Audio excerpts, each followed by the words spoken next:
नमस्कार, दिन भर की बड़ी खबरों में आपका स्वागत है। मैं हूं आपके साथ सुनीता तिवारी। आज के इस बुलेटिन में हम बात करेंगे पीएम मोदी ने बीजेपी वर्कशॉप में दी सांसदों को नसीहत, टिफिन मीटिंग से लेकर कई मुद्दों पर दिया गुरु मंत्र। फिर बात करेंगे पब्लिसिटी के लिए मत आओ किसान पर चिल्लाए खड़गे, बीजेपी बोली ये अन्नदाता का अपमान। और बुलेटिन के आखिर में बात होगी 9वीं फेल की बातों पर ध्यान नहीं देना चाहिए। तेजस्वी का मतलब ये नहीं कि वे तेज हैं। राजद नेता पर भाजपा ने कसा तंज। लेकिन दिन भर की बड़ी खबरों से पहले एक नजर आज की सुर्खियों पर। प्रधानमंत्री नरेंद्र मोदी कल पंजाब के बाढ़ प्रभावित गुरदासपुर और हिमाचल प्रदेश में चंबा, मंडी और कुल्लू जिलों का हवाई सर्वेक्षण करेंगे। पीएम मोदी का सांसदों को सक्सेस मंत्र, नवाचार करने, जमीन से जुड़े रहने और संपर्क मजबूत करने की अपील की। उत्तर प्रदेश के मुख्यमंत्री योगी आदित्यनाथ ने बीसीसीआई से की खास मांग, बोले यूपी में एक नहीं 4 रणजी टीमें बनाएं। केंद्र की टीम आज उत्तराखंड के दौरे पर प्राकृतिक आपदाओं से हुए नुकसान का किया आकलन। मेहुल चौकसी के बेल्जियम से भारत प्रत्यार्पण की कवायद तेज, हिरासत की शर्तों पर दिया औपचारिक आश्वासन। बाढ़ प्रभावित पंजाब और जम्मू में घुसपैठ का खतरा, खुफिया रिपोर्ट के बाद बीएसएफ अलर्ट पर। सीएम योगी आदित्यनाथ ने यूपी के सभी शिक्षण संस्थानों में प्रवेश प्रक्रिया की जांच के दिए आदेश। विकास यादव को वापस जेल जाना होगा, नीतीश कटारा हत्याकांड में सुप्रीम कोर्ट ने दिया झटका।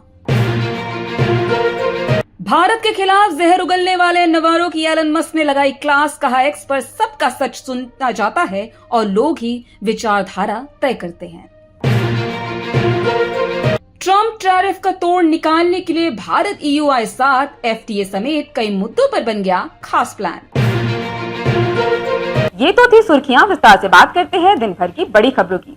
प्रधानमंत्री नरेंद्र मोदी ने रविवार को राष्ट्रपति चुनाव 2025 से पहले आयोजित एक विशेष प्रशिक्षण सत्र के दौरान भारतीय जनता पार्टी के सांसदों के साथ गहन बातचीत की। प्रधानमंत्री मोदी ने कार्यशाला में भाजपा सांसदों के साथ पूरा दिन बिताया और संसदीय प्रभावशीलता को मजबूत करने, निर्वाचन क्षेत्र की सहभागिता बढ़ाने और सार्वजनिक जीवन में नैतिक मानकों को बनाए रखने पर केंद्रित स्पष्ट सलाह दी। आइए जानते इस रिपोर्ट में क्या कुछ है इस पूरी खबर में। इस दौरान पीएम मोदी ने जीएसटी सुधारों की प्रशंसा की और एक प्रस्ताव भी पास किया। जानकारी के मुताबिक जीएसटी में हुए ऐतिहासिक सुधारों को लेकर बीजेपी पूरे देश में एक अभियान की शुरुआत करेगी और जनता को इसके फायदे के बारे में बताएगी। बता दें कि दिन भर कई सत्रों में चली इस बैठक का नेतृत्व युवा और अनुभवी सांसदों ने किया, जो भाजपा के सामूहिक नेतृत्व के मॉडल को दर्शाता है। सूत्रों के अनुसार कार्यशाला का एक प्रमुख विषय ऑनलाइन गेमिंग पर प्रतिबंध लगाने वाला कानून था, जिसे प्रधानमंत्री ने गंभीर सामाजिक मुद्दे के रूप में रेखांकित किया। उन्होंने सांसदों से हालिया प्रतिबंध के बारे में जागरूकता फैलाने का आह्वान किया, खासकर ग्रामीण इलाकों में जहां जानकारी का अभाव पारिवारिक स्तर पर गंभीर चुनौतियां पैदा कर रहा है। प्रधानमंत्री मोदी ने सांसदों से समुदायों में नशे के खतरों और नए कानून के उद्देश्य के बारे में शिक्षित करने में अग्रणी भूमिका निभाने का आह्वान किया। दोपहर के भोजन के बाद के सत्र में संसदीय स्थायी समितियों पर छोटे समूह में चर्चा हुई। सूत्रों ने बताया कि प्रधानमंत्री ने कहा कि उन्होंने कभी किसी स्थायी समिति में काम नहीं किया, बल्कि सीधे प्रधानमंत्री की भूमिका में आ गए। सांसदों को लीक से हटकर सोचने के लिए प्रोत्साहित करते हुए प्रधानमंत्री मोदी ने उनसे दस्तावेजों और रिपोर्टों का विस्तार से अध्ययन करके चर्चाओं की पूरी तैयारी करने को कहा। उन्होंने कहा कि नए विचार और अच्छी तरह से शोध किए गए हस्तक्षेप लोकतंत्र को मजबूत बनाते हैं। कार्यशाला के दौरान पीएम मोदी ने बीजेपी सांसदों से कहा कि अपने संसदीय क्षेत्र का दौरा करें और एक बार टिफिन बैठक भी करें। इससे आप लोग सीधे जनता से संवाद कर सकेंगे और उनकी समस्याएं भी सुनी जाएगी। इससे उनके जल्दी से जल्दी समाधान भी हो सकेगा। प्रधानमंत्री मोदी ने दोहराया कि सांसदों को अपने निर्वाचन क्षेत्रों में सक्रिय रहना चाहिए, सरकारी योजनाओं के लाभार्थियों की पहचान करनी चाहिए, लोगों की जरूरतों को समझना चाहिए और कल्याणकारी योजनाओं का अंतिम छोर तक लाभ सुनिश्चित करना चाहिए। उन्होंने कहा, संसद में प्रभावी प्रतिनिधित्व के लिए स्थानीय स्तर पर जुड़े रहना महत्वपूर्ण है। परीक्षण सत्र आज सोमवार को भी दोपहर 2:45 बजे से 6:30 बजे तक जारी रहा, जिसका समापन प्रधानमंत्री के मार्गदर्शन के एक और दौर के साथ हुआ। कांग्रेस के राष्ट्रीय अध्यक्ष मल्लिकार्जुन खड़गे ने रविवार को कर्नाटक के कलबुर्गी स्थित अपने आवास पर प्रेस कॉन्फ्रेंस कर रहे थे। इसी दौरान एक किसान ने फसल नुकसान, खासकर तुअर दाल और अन्य फसलों का मुद्दा उठाने की कोशिश की।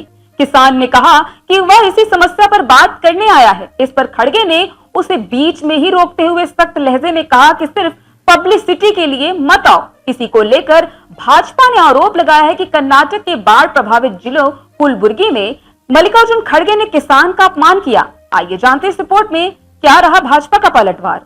बता दें कि मल्लिकार्जुन खड़गे ने कहा, तुम्हारी 4 एकड़ फसल खराब हुई होगी, लेकिन मेरी तो 40 एकड़ बर्बाद हुई। सिर्फ तुअर दाल ही नहीं बल्कि मूंग, उड़द, कपास और सूरजमुखी की फसलें भी बर्बाद हो चुकी है। पब्लिसिटी के लिए यहाँ मत आओ। कहावत है, 3 पसलियों वाला 6 पसलियों वाले को उपदेश देता है। जाकर मोदी और शाह से कहो कि तुअर दाल खराब हो गई है। खड़गे के इस बयान पर भाजपा नेता शहजाद पूनावाला ने तीखी प्रतिक्रिया दी। उन्होंने कहा, कांग्रेस किसानों, सैनिकों और संविधान का अपमान करती है। कल एक किसान ने कांग्रेस अध्यक्ष खड़गे के सामने अपनी पीड़ा रखी और खड़गे ने उसे भगा दिया। यही कांग्रेस की किसानों के प्रति सोच को दिखाता है।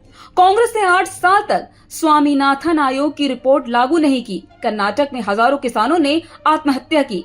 कांग्रेस किसान विरोधी है। एक बार बाढ़ प्रभावित इलाकों में कांग्रेस सांसद तारिक अनवर को पीठ पर बिठाकर ले जाया गया था। इसी बात को लेकर भाजपा नेता प्रदीप भंडारी ने इस घटना का वीडियो शेयर करते हुए कांग्रेस और खड़गे की आलोचना की। भाजपा के प्रवक्ता प्रदीप भंडारी ने खड़गे की आलोचना करते हुए लिखा, कांग्रेस किसानों का अपमान करती है। जो किसान खड़गे के पास गए उन्हें जाने को कहा गया और कहा गया, प्रचार के लिए मेरे पास आना बंद करो। कांग्रेस और राहुल गांधी हमारे किसानों से इतनी नफरत आखिर क्यों करते हैं? इसका जवाब तो उन्हें देना ही होगा। भाजपा के राष्ट्रीय प्रवक्ता अजय आलोक ने राष्ट्रीय जनता दल नेता तेजस्वी यादव के डबल इंजन सरकार पर तंज कसने वाले पोस्ट का जवाब देते हुए कहा कि 9वीं फेल की बातों पर ध्यान नहीं देना चाहिए। उन्होंने तेजस्वी यादव के आरोपों को खारिज करते हुए इसे गैर जिम्मेदाराना बयानबाजी करार दिया। उन्होंने दावा कि एनडीए सरकार ने बिहार में विकास और सुशासन के लिए काम किया है, जबकि राजद शासन के दौरान जंगल राज और भ्रष्टाचार का बोलबाला था। आइए जानते हैं इस रिपोर्ट में और क्या कहा भाजपा के राष्ट्रीय प्रवक्ता अजय आलोक ने बिहार में रही राजद की सरकार को लेकर। बता दें कि डबल इंजन की सरकार पर निशाना साधते हुए राजद नेता तेजस्वी यादव ने पोस्ट में बिहार में गरीबी, बेरोजगारी, पलायन और अपराध जैसे मुद्दे को उठाया था, जिसे उन्होंने नीतीश कुमार और नरेंद्र मोदी की डबल इंजन सरकार की नाकामी बताया। इस पर जवाब देते हुए भाजपा नेता अजय आलोक ने बिहार के विकास का हवाला देते हुए दावा किया कि राजद शासन के दौरान जब तेजस्वी यादव के पिता लालू प्रसाद यादव सत्ता में थे, बिहार का बजट मात्र 23,000 करोड़ रुपए था, जबकि आज एनडीए सरकार के तहत यह 3,27,000 करोड़ रुपए तक पहुंच गया है। भाजपा नेता ने तंज कसते हुए कहा, उनका नाम तेजस्वी है, इसका मतलब ये नहीं वे तेज हैं। दरगाह हजरत बल विवाद पर उन्होंने कहा कि जम्मू कश्मीर में अशोक चिन्ह के साथ जो हुआ वो भारत की अखंडता और संप्रभुता का बखौल उड़ाता है। इसे बर्दाश्त नहीं किया जाएगा। प्रशासन कार्रवाई कर रहा है और किसी को भी बख्शा नहीं जाएगा। यह शर्मनाक है कि राज्य के मुख्यमंत्री इसे सही ठहराने की कोशिश कर रहे हैं। इसकी कोई औचित्य नहीं। विपक्ष की ओर उठाए गए सवालों पर पलटवार करते हुए उन्होंने कहा कि सुप्रीम कोर्ट ने भी एसआईआर को वैध ठहराया। उन्होंने कहा, चुनाव आयोग एक संवैधानिक संस्था है जिसे संविधान के तहत मतदाता सूची के संशोधन के लिए एसआईआर जैसे कदम उठाने की शक्तियां प्राप्त हैं।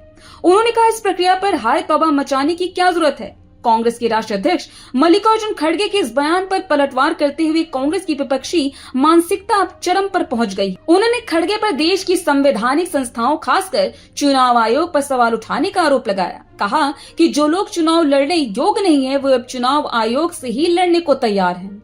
तो आज इस बुलेटिन में इतना ही। आप देखते रहिए द लोकसभा।